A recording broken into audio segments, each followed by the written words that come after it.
Well, good afternoon and welcome again to Elevating the Conversation. My name is Paul Reed. I'm honored to serve as publisher of the Journal of Business.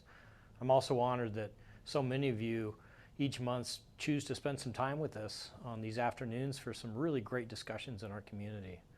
You know, we started this series nearly 3 years ago with that in mind, that you wanted a venue in which we could have conversations about important topics that are impacting the business community.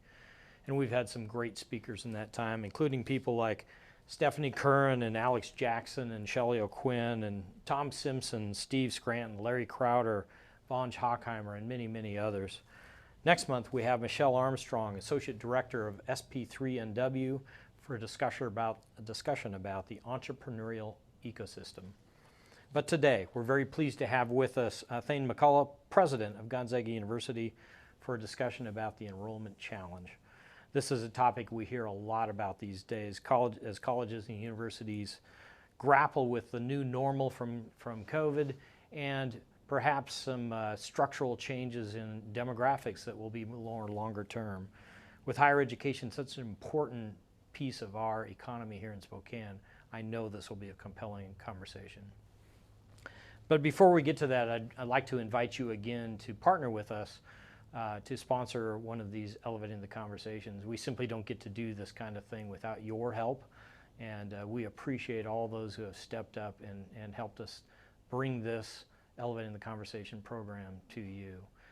So we're about to get started, but before we do that, let's pause and watch a little video about Elevating the Conversation as a program. Take a look.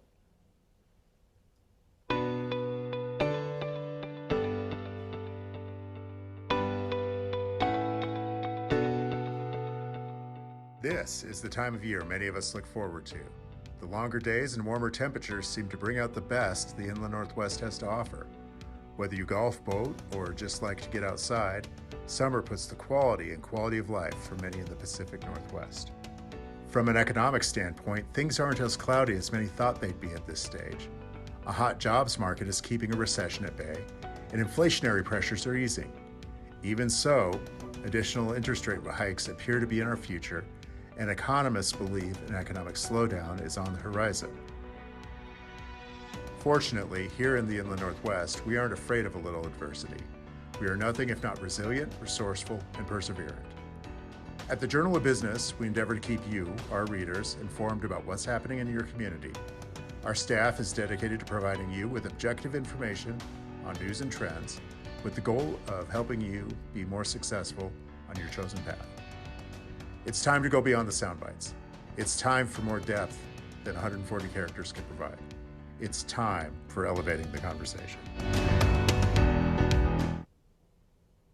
Welcome to Elevating the Conversation. My name is Lynn Parrish. I'm the editor of the Journal of Business, and I'm happy to be joined today by Thayne McCulloh. Thank you so much. Yeah, thanks for joining us, Thayne. Great to see you. Good to see you too. Yeah. You know, I guess the title is the Enrollment Challenge, right? And so for those who might not be in the higher education world, maybe it would be good to kind of lay the foundation for that and explain what the dynamic is that universities are challenged with at this time. Sure. Yeah, absolutely. Well, I think probably one of the most significant presenting issues for really our nation has to do with the fact that the birth rate has declined and will continue to decline, and that has resulted in projected decreases in the number of really school-aged children, and the leading edge of that's of relevance to us is high school graduates.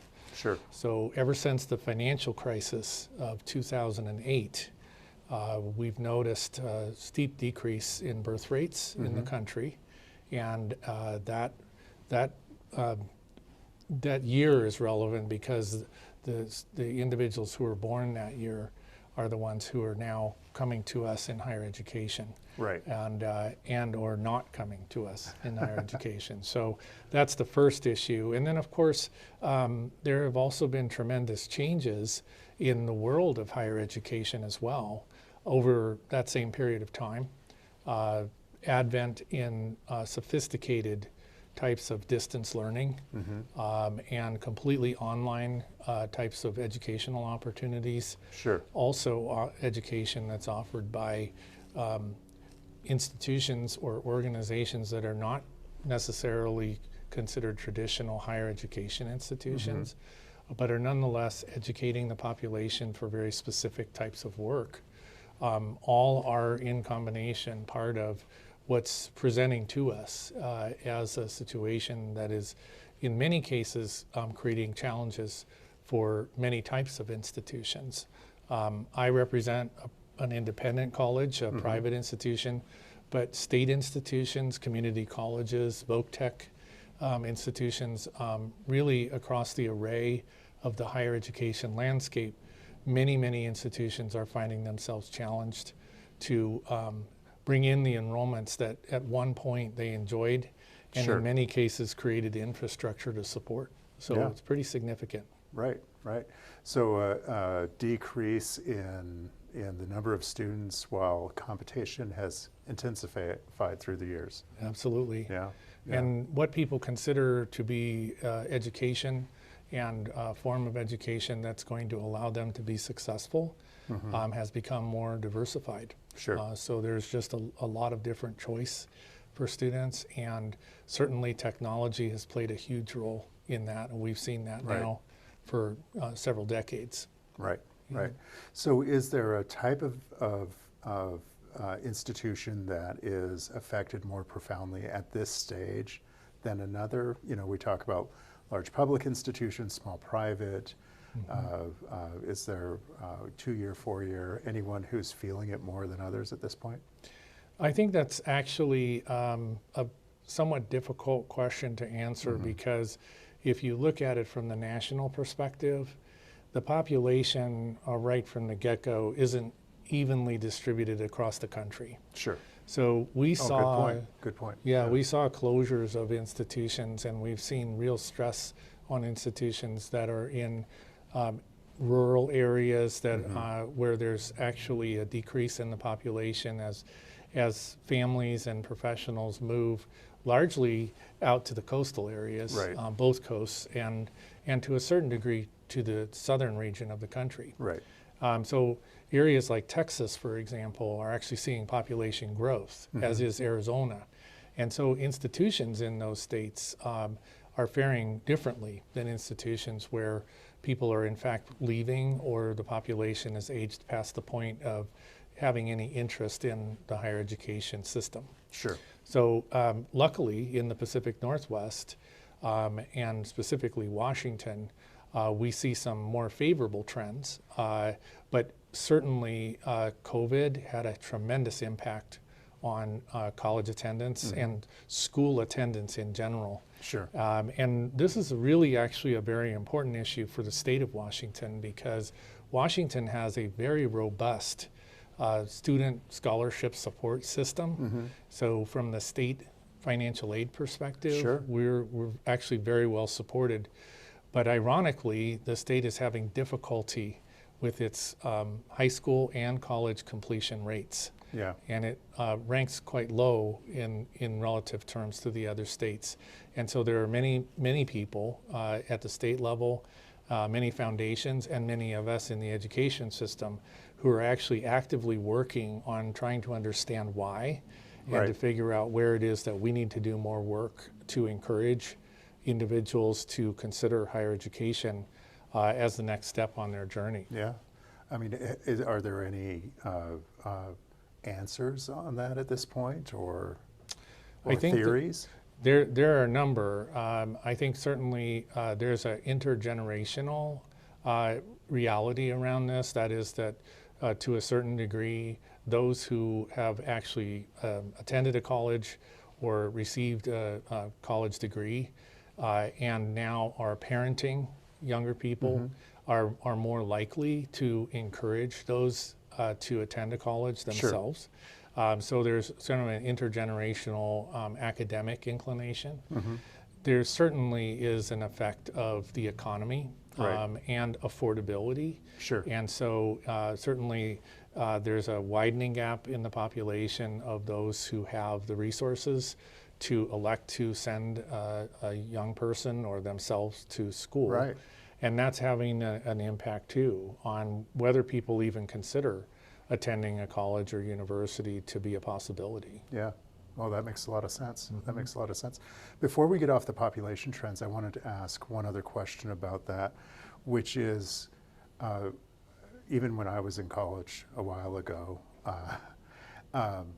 there was a certain percentage of the population that was considered non-traditional, and at that time, it was people who were over 24 years old, which still doesn't sound, it sounds like a low bar to me.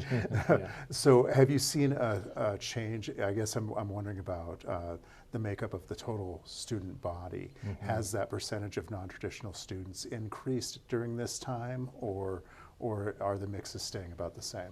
Yeah, so that's a great question, and I think that, again, it's going to be harder for me at my micro level. Sure. But my sense, based on what we've been looking at as trends in the higher education space, is that many institutions have invested in creating opportunities for what are generally considered to be lifelong learning credentials of one sort or another.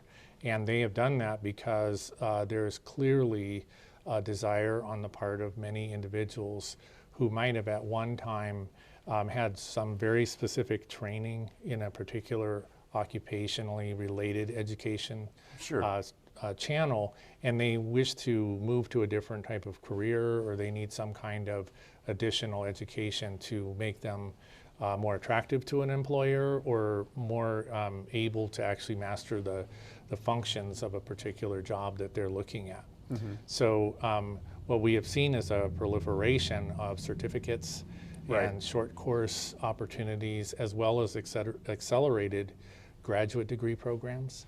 So as an example, at Gonzaga, we actually have introduced a 2-year executive Juris Doctorate, which is the law degree. Sure. And that's a response to a very particular niche of students who are looking for an accelerated opportunity to access the legal profession. Right.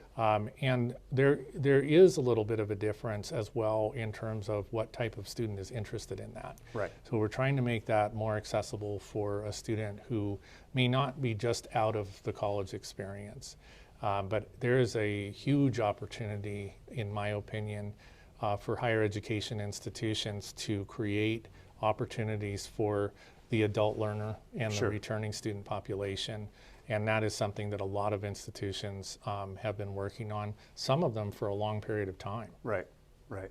So environments where you don't have to stop everything to go back to school, you go back to school, develop more skills and knowledge while continuing on with your career on its present path. Precisely. Yeah. A lot of the executive MBA programs, for example, are being offered now to a certain degree asynchronously, so they're not necessarily in real time. Sometimes they're in compressed formats, so an individual doesn't have to stop out for a very long period of time, but they are on a regular course of engagement with their faculty.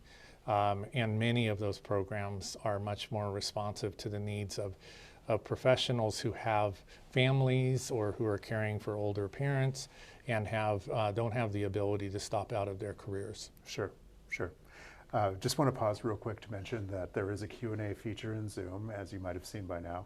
Please type your questions in for Thayne at any time, and after we get done with our conversation, we'll be sure to get to your questions. That said, I have a couple more while we're still here. You bet. So I guess I wonder about adaptation. So the certificates, the condensed programs sound like a way of adapting to this new reality that you're presented with. Are there other ways that universities are adapting to this decrease in population and traditional age students? Well, it's an interesting issue because all of our programs are to a certain degree learning outcomes based. Sure. So there's at the undergraduate level, at the master's degree level, there are learning objectives that the faculty are supporting the students to be able to demonstrate that they have achieved competency in Sure. or mastery in. And that takes time. That really does take engagement, and particularly when you're trying to educate people in what are very hands-on, technical, immersive environments. Sure.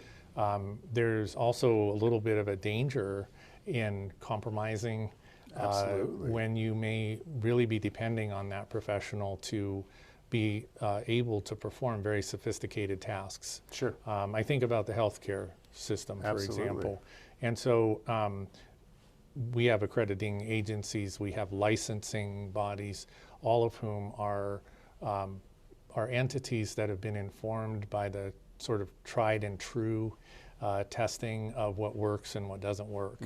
And so absolutely technology is playing a role in helping to modify and helping us to understand how to diversify, particularly in light of different learning styles.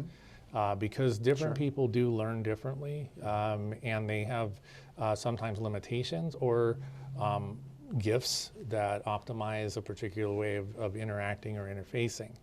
But we never want to compromise the quality of the educational experience for the student, because ultimately we're making a promise to them that at the end of their course of study, as long as we're all properly engaged, they're going to master a certain set of skills or a base of knowledge. And so that creates some challenges, because learning is both about sort of the substance but also the modality. But there's a lot of very creative work going on in the education space. And one of the things that's really very cool about being part of a university environment is watching our faculty engaging with the students to create new ways of engaging material. And sometimes, interestingly, it actually turns out that it requires more time. Sure. And it requires more investment. Yeah. But for years we've been studying things like, I've probably heard about the model of the flipped classroom, which is a very different sort of approach to learning than might have been the case when we were in college. Sure. Where you show up to the lecture hall and you listen to a lecture and then you go and do your homework. There are colleagues in the academy who are actually making lectures available online.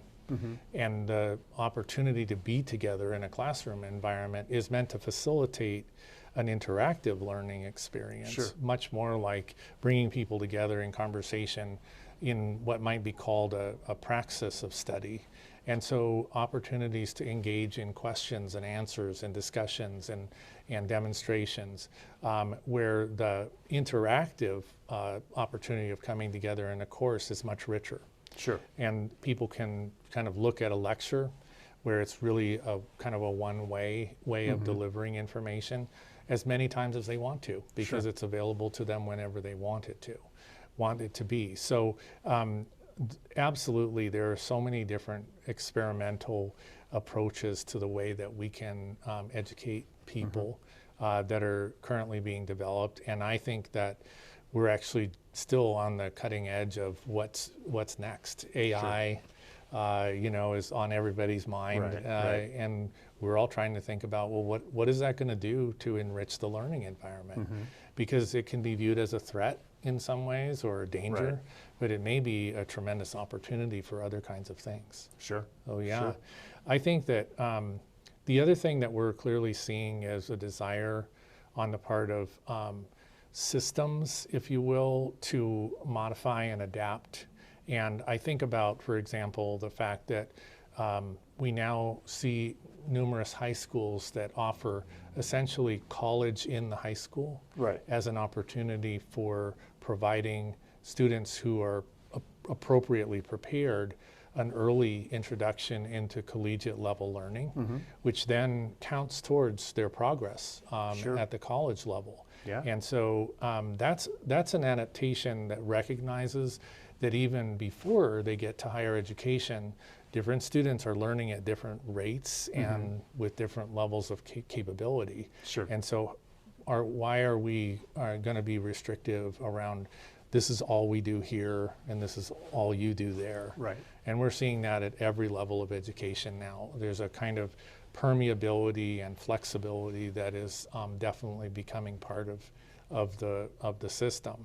And that really demands, I think, that all institutions that are involved with education at every level are more deeply engaged with one another to appreciate and understand the challenges that each is facing, Sure. because the challenges are real. Yeah. And COVID also really magnified some of the issues that I think especially our colleagues in K-12 often find themselves faced with and managing, as far as student behavior and various kinds of challenges that the different students might be having as they're moving through their educational journey. Yeah. Well, it sounds like an interesting time to be in education. I wonder, from a macro level, do you see program or academic mix changing? Either has that happened, or do you anticipate that in the future? Absolutely. Evolution of programs is sort of the reality of certainly higher education, but I think all levels of education. I mean, speaking as one in specifically the higher education space. Sure. I sometimes talk about the educational offerings that we have at our institution as particularly in the professional schools being developed in response to what industry looks for and was looking for at the time that we brought those programs on. Yeah. So we usually make very long-term commitments to our faculty in order to retain great people. Right. But at the inception of some of our programs, there were very, very specific problems that somebody was trying to solve, and a university said, we can help you solve them. Sure. So I think about, for example, our electrical engineering program. That was developed directly in response to the needs of Boeing and the aerospace industry, the aircraft manufacturing industry. And so from the 60s, we were graduating students from the engineering program, and they were going to work for Boeing. An earlier generation, civil engineering was in response to the 1950s infrastructure funded projects of highways and airport tarmacs and all that kind of stuff. So most of the professions, those programs were developed in direct response to the needs of the time. And that's still the case today. To the degree that an institution can be paying attention to and then building programs that are responsive to the needs that industry or the professions are presenting to them, they're probably going to fare better than those that are not, honestly, in that dialogue. So at Gonzaga, we're thinking about where is the future and where's opportunity for us to play a role in educating the next generation of people for healthcare, for example. Absolutely. Because healthcare is huge and the needs are even bigger than they were before the pandemic. Right.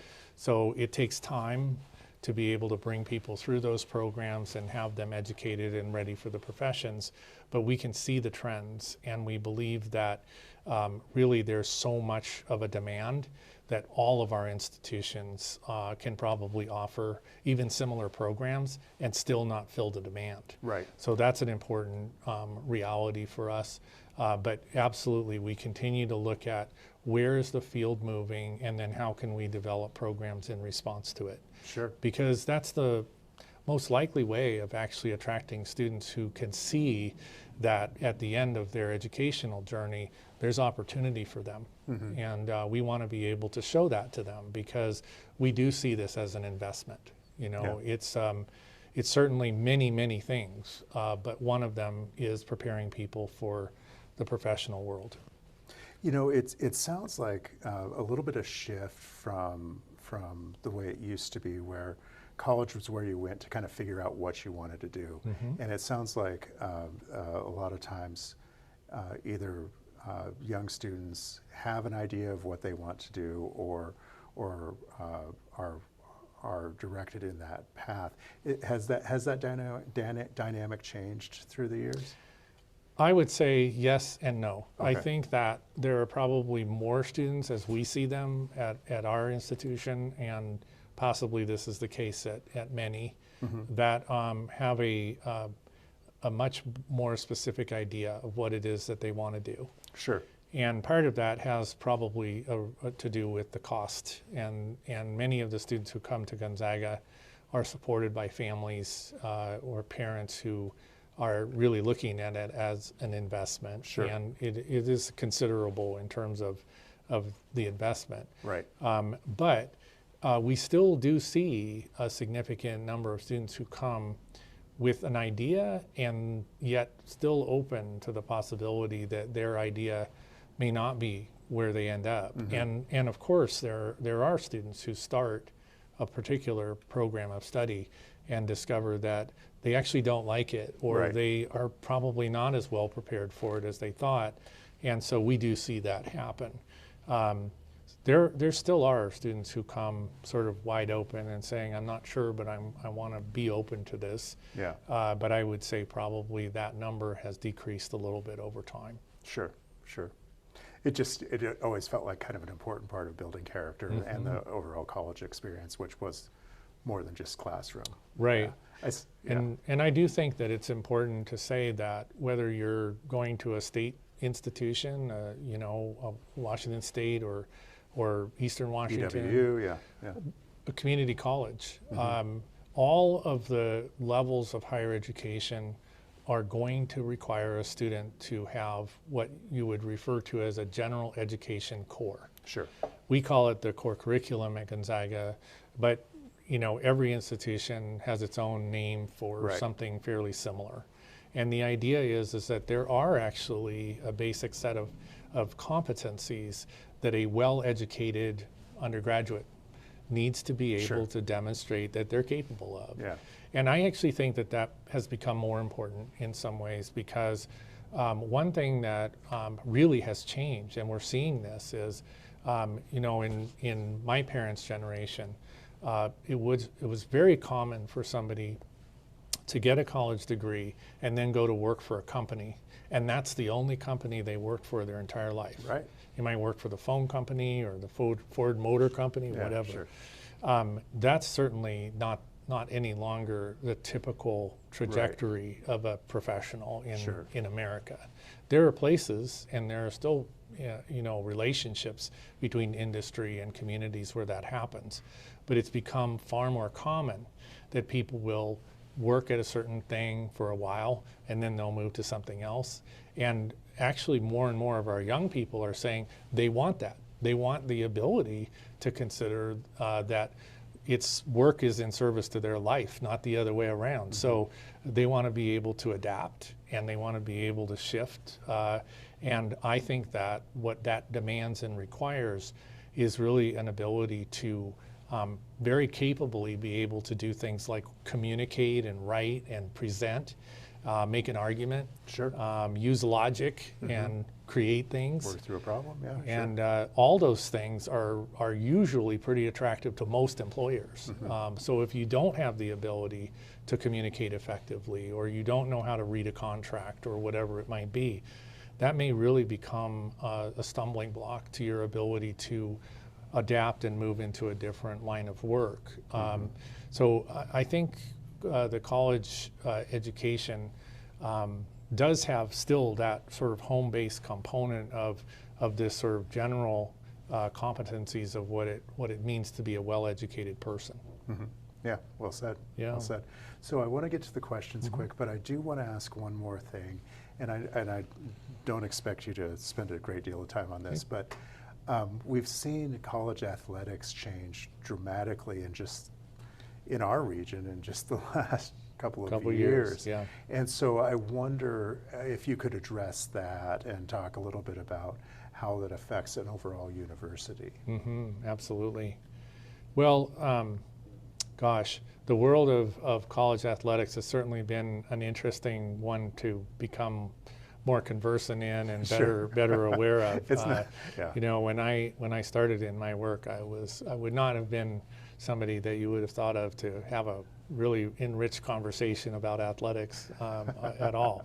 But I think that what is really clear is that there's a change, there's a shift going on in terms of our understanding of the role that student athletes play in the general sort of arena, if you will, of the public. Amateurism and amateur athletics is evolving in terms of the public's understanding of what that means.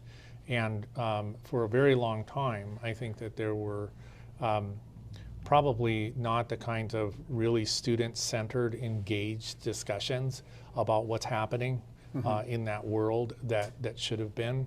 And as a result, there were clearly some things that got out of alignment in terms of the ways that certain students in certain programs nationally really felt like they were being treated, and whether or not they were being appropriately recognized for, you know, all the attention that was being generated, and to a certain degree all the money that was also being generated.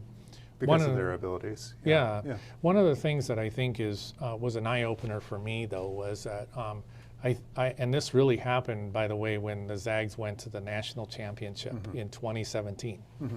I think a lot of people came away assuming that because the Gonzaga Bulldogs were playing North Carolina on college basketball's biggest stage. Absolutely. And there were 20 million people watching this game, that at some point we got a big check from media.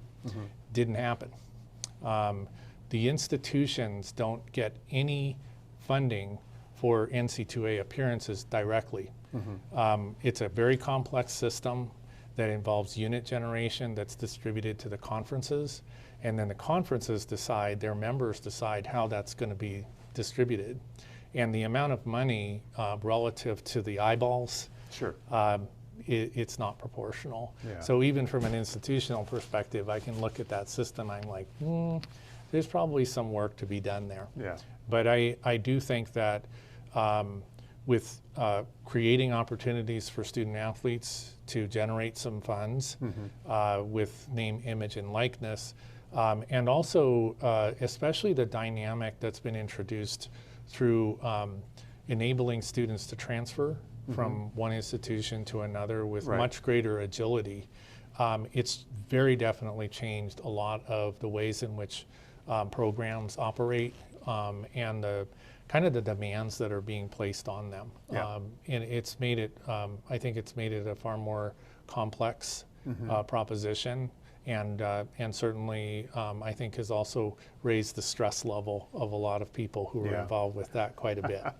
So more to come, because that's for sure. That's an area that's going to continue to define itself. It really is.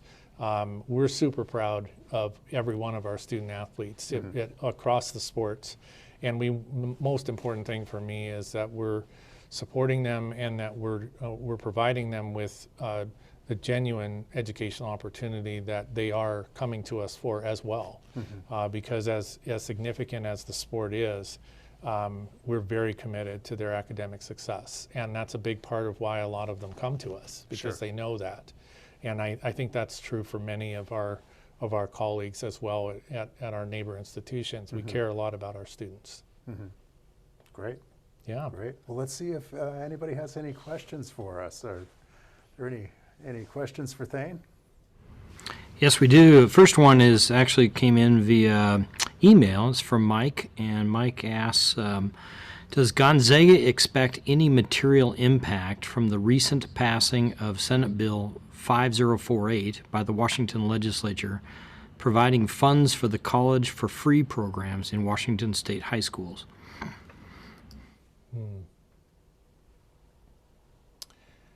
I don't know the answer to that question, Mike. I would have to do a little bit more research to see what the legislation actually articulates. What I would say, though, is that most of the legislation that is written in our state is designed to benefit our state institutions primarily. And there are certainly some programs that exist in the state aid portfolio that move with the student and allow the student to have choice with respect to where they bring their dollars. The GET program, for example, The 529 program is one of those. The Washington Promise Scholarship is one that allows a student to decide which institution they want to bring their aid to. But I'd have to do a little bit more research, because there are certain programs that have been specifically designed in order to support student enrollment at our state institutions, and do not necessarily apply to our independent colleges. And let's see, we've got a question from, and you must know this individual, Greg Francis, because he starts, "Hi Thayne, my best to you and Julie." His question: how has the proliferation of online degree programs helped or challenged Gonzaga? Have you seen substantial trend toward online programs for traditional age students? Yes, so at Gonzaga, we've actually been engaged with distance delivery of education for, say, roughly 40 years, beginning with our nursing program. The modality of delivery is a little different and won't resonate with today's young people as easily, because we were delivering the education via recorded DVD tapes. That was our first foray into distance delivery of education. But we currently deliver many of our courses in the summertime online. And we do that because we want to keep connected to our Gonzaga students, no matter where it is that they may be for the summer. And if they want to take a course or make up a course that they may not have done as well in during the academic year, we don't want distance to be a problem for them. And many of our students are from within the state, but many are not from Spokane. So we are actually utilizing distance delivery of education in ways that I think are advantageous for our students. But we also believe that there is also tremendous benefit, even for our primarily distance delivered graduate students, to have some immersive experience on campus, because the human contact is something that we find a lot of our students are looking for and they really benefit from. So we've really been moving more and more in some of our graduate programs to what you'd call a hybrid delivery model, where a lot of it's online, but some of it's also on campus.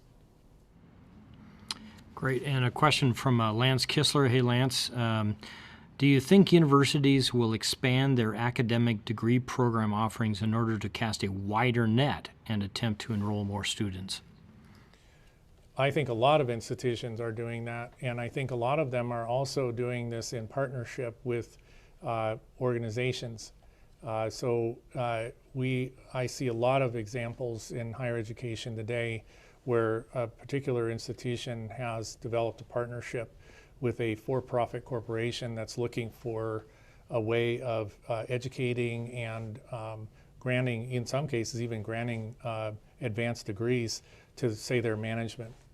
And so a lot of very creative work is going on, again, often out of dialogue with and in the context of partnerships with the business sector or with the professions. But absolutely, I think that probably it's a sign of health if you can look at an institution and you can ask the question, what degree programs have you recently developed? And that they are able to respond in ways that gives you a sense of where they're trying to invest and where they're trying to design more responsive programs to what students and the professions are looking for.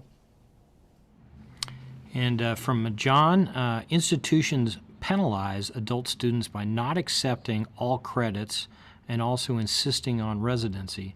One example, a professional working adult with 150 credit hours without a BA or BS was invited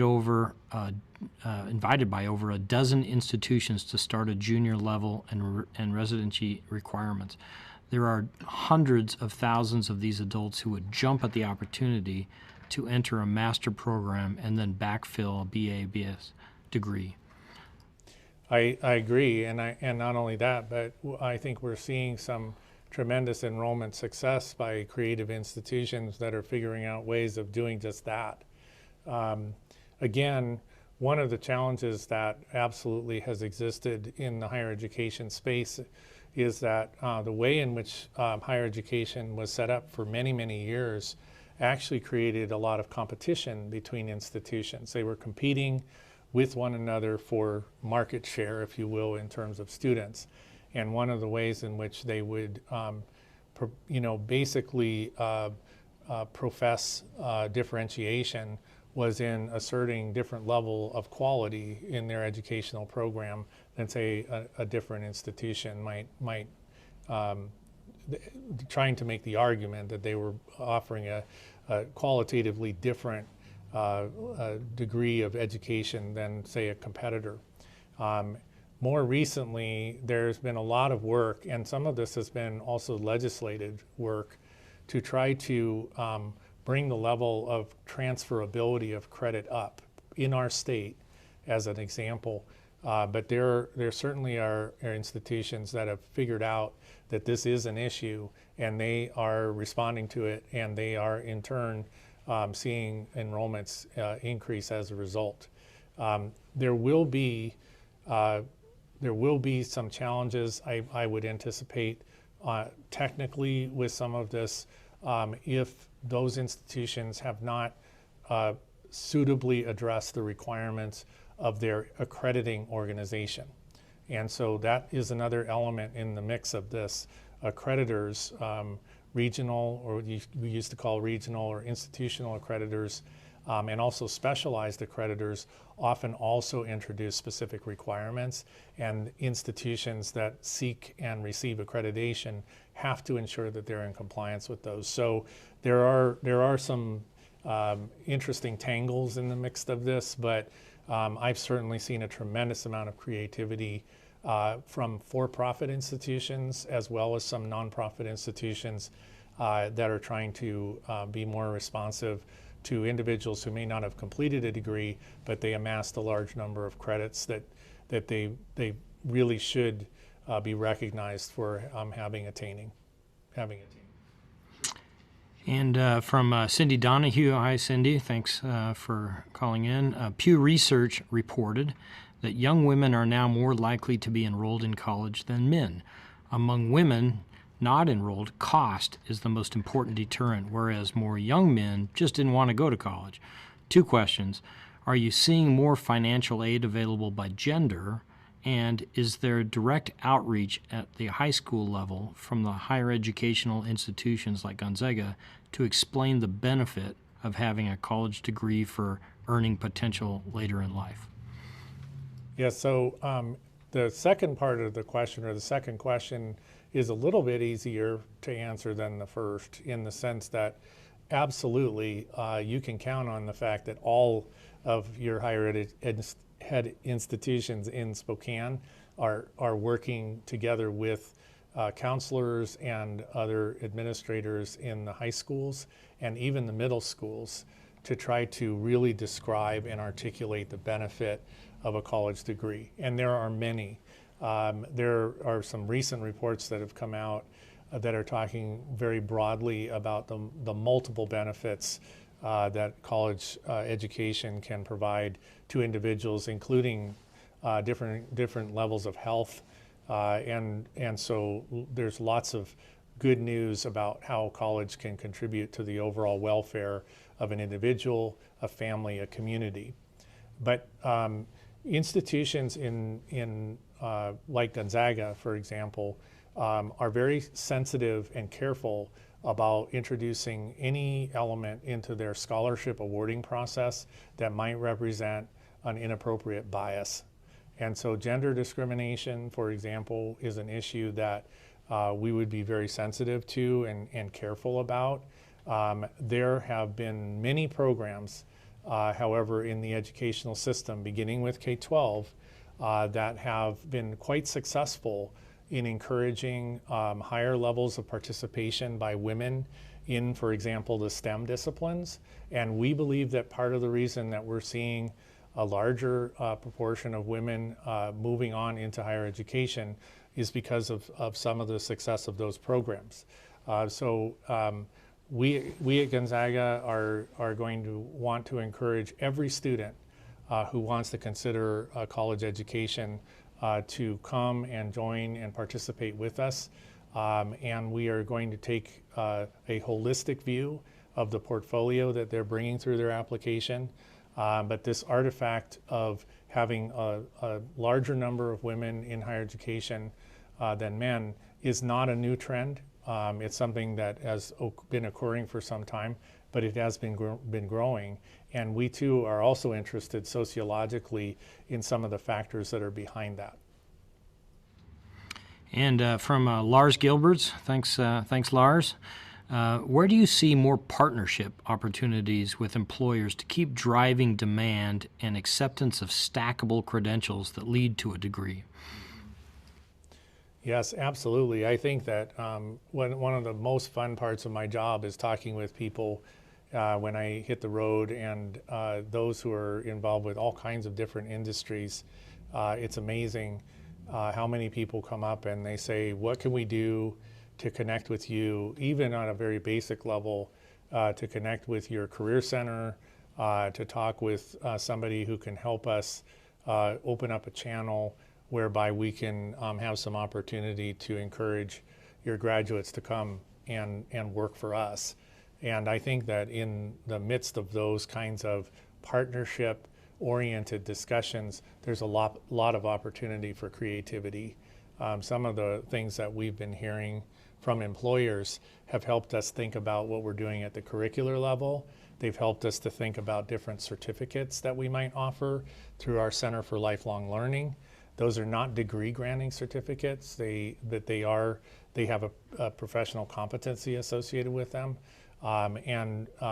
Where they're most successful is where they're responsive to a particular need that professionals in industries are naming for us. So we love the idea of connecting with members of the community who represent the business sector and the professions and asking them, what is it you're looking for? What are the kinds of ways in which we might dialogue? And if we at an institution like Gonzaga are not able, it is surely the case that one of our sister institutions in the region may be able to have that same dialogue and respond in a different way, because we have great creativity across all the sectors of higher education. And I think we're blessed in Spokane to have, I have such great colleagues in the higher ed space, to have such a diversity and diversity of type of institution, because that opens up a lot of opportunity for employers and businesses. Question from Patricia. Are there any novel ways on the horizon to address the high cost of a college education, not only at Gonzaga but other schools? Purdue has done some interesting things, and others have too. Community colleges in Washington are offering Running Start, an incredible program. As the wealth gap in our country increases, many people seem to be left out of the higher ed altogether. I think this is an awesome question, because this is one of those things that actually does keep a lot of us up at night. Many of us have been involved with higher education for a long time, and we see the sort of mounting costs issue and the widening gap in terms of means as a very, very serious societal problem. And in fact, as I was reflecting on our time today, I did a little bit of research, and one of the things that's just absolutely a factor that I think has got to be confronted is the reality that higher education in the nation is this massive, massive dedication of resources. And federal and state governments have invested tremendous amounts of money into the infrastructure of all of our institutions. Even indirectly, Gonzaga has been the beneficiary of state-funded housing development programs, for example, and other types of resources. We are going to need to make some decisions, I think, as a nation about what it is that we want from higher education, because for too long now, there's been this period of time where institutions have been in some ways allowed, in other ways somewhat forced, to fend for themselves to a greater degree than I think is really reflective of their true value. And part of the result of that is that many of them struggle with trying to figure out how to make it all work. And so some of the challenges with costs that you're seeing are really challenges of individual entities that are struggling with how to make this all work.